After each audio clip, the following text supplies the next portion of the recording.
everybody. This is a video aimed at parents, good parents. We would even say good homes, where you have what you would imagine is a great home for your kids to grow up in as far as is possible in this world, where you raise your children with morals and values. You're there for them, you're in their lives. You are those parents who you will never ever imagine that your kids could end up on drugs. Today I have with me Ingra, who's actually my aunt, and we are sharing her story and the story of her family, because she is one of those parents who had to face what she would have thought would have been absolutely impossible in their lives, a child who ended up on drugs. We want to hear from her, so that she can help you to grasp that this is possible in your family, and what you should be very aware of, despite what a great family you might have. Tell us about that. I think one of the things all parents need to know, every time Katie went to a party, we would phone the parents of where the party was and ask if both parents were going to be there.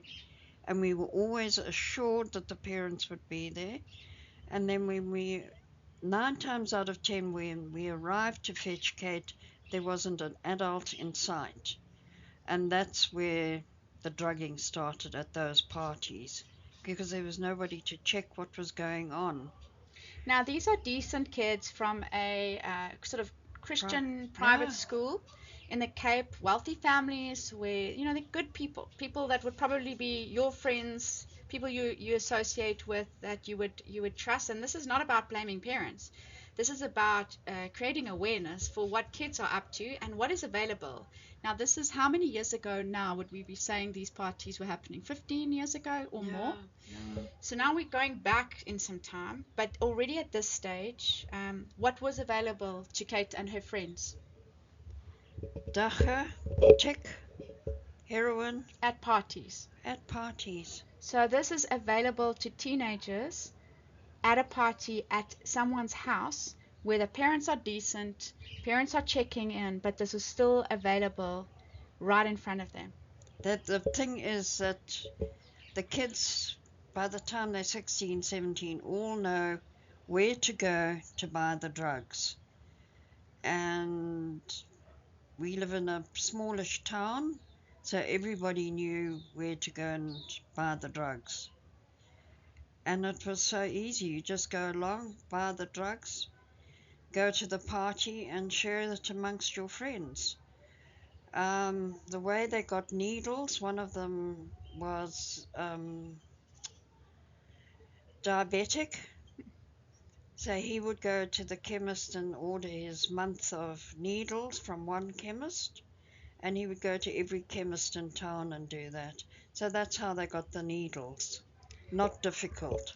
And so presumably this is not the level at which it starts, because you're too young and parties are still quite innocent. But ultimately, as as teenagers start to mix ages and brothers and sisters and all of that, the parties start becoming more diverse, and suddenly there's someone further down the line than you are. Maybe you haven't had an alcoholic drink yet, or a cigarette or a dacha yet, but ultimately there will come a time where kids will be at a party and it will be there, and that is the beginning.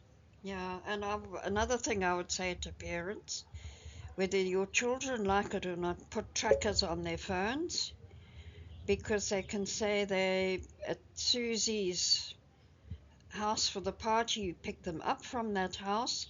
Meanwhile, they've been who knows where doing who knows what. And drugs are very, very easily obtained in this day and age, even more so than when Katie was alive. Yeah, I would say now with cell phones and whatnot, and the easy access, and also not being able to check kids' messages with these instant messages that can disappear and so on. You So- need the trackers on them.